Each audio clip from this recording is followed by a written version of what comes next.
This is another Williams set. It is the AC 103 Union Pacific Power A with horn and dummy A. It's a PA set. They should be numbered individually, but for some reason we have two of the same shell here. Both are labeled 970A. It should be 970 and 972, with the dummy being 972, I believe. But they both have the same number on them, which is a little annoying, but it is definitely one powered and one dummy unit.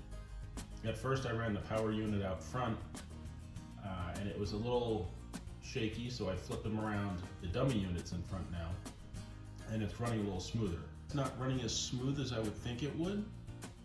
It could be unused, technically. I don't know if it was ever actively used. The boxes were open, but as you can see, they are pretty immaculate and clean, so it's entirely possible they just need to be broken in.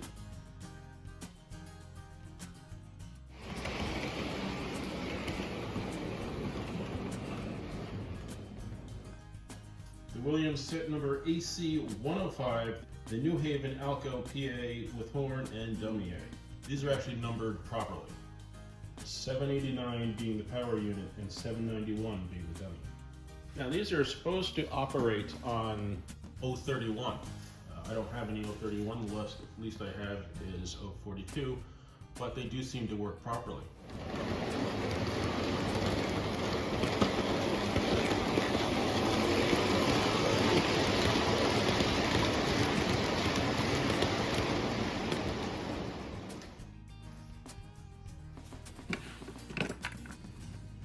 I have not taken these apart yet, but it does look like it's just 4 screws, 2 at each end.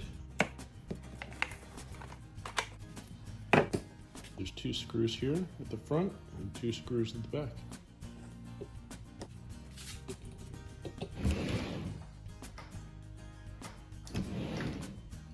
Look, it's Rudolph. The only bulb I have out here is this red one, so I'll have to see if I have a clear one.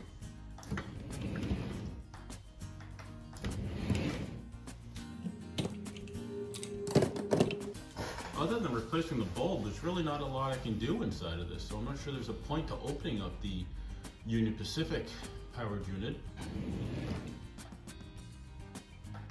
Let's see if the horn works. It is loud.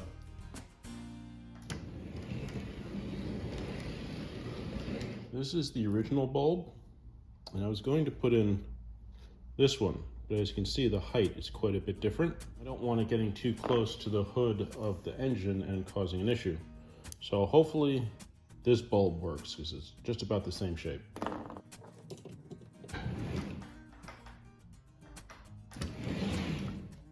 All right, bulb's good.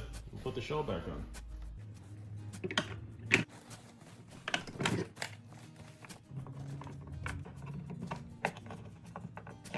And screws like this, you want to make sure you don't over tighten. Just run them down so they're snug. If you over tighten it, that's when you run the risk of breaking the plastic inside, and then you have a whole nother problem.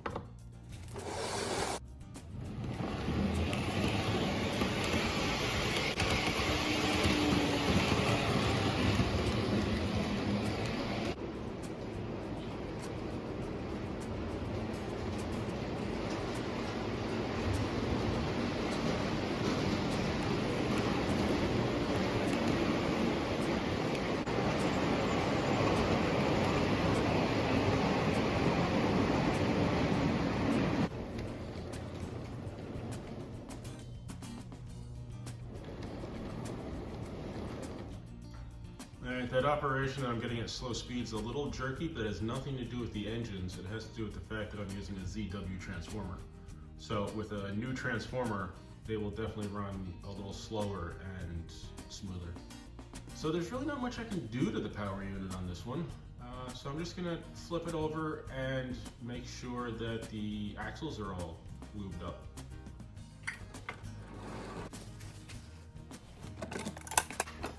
It's funny, I'm used to the older trains where everything can be serviced and cleaned and repaired, and with the, the service-free motors, I'm kind of at a loss.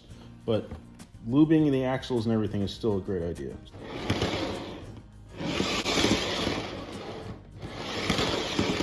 All right, so any other performance issues in this, I think, will just work their way out as it runs. One of the nice things about these models is the coupler in between the two engines is cast instead of plastic. I like that. So I'm going to say that the Union Pacifics need a little runtime. And you know, I was thinking again, with the fact that I'm using the ZW, the newer stuff just doesn't run as smoothly. I do have a K-line transformer, but it's currently hooked up to the upper loop.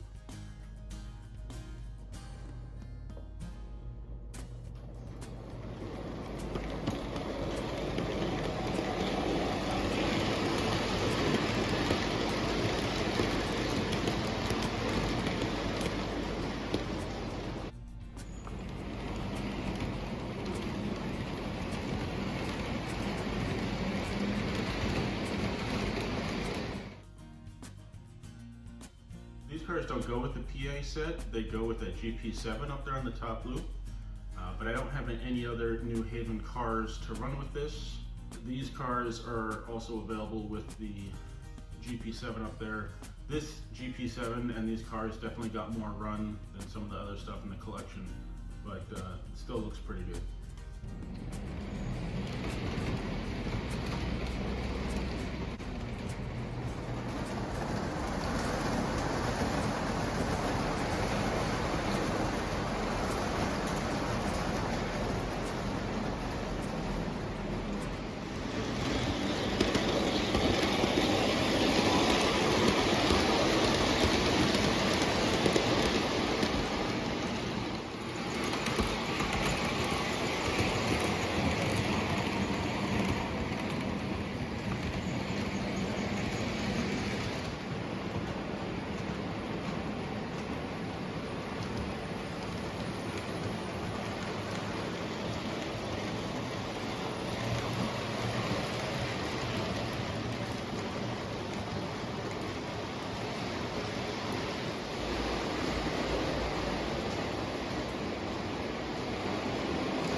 So after running these for a little bit, I'm quite impressed with them. They do operate absolutely fine on my track, which is Menard's tubular.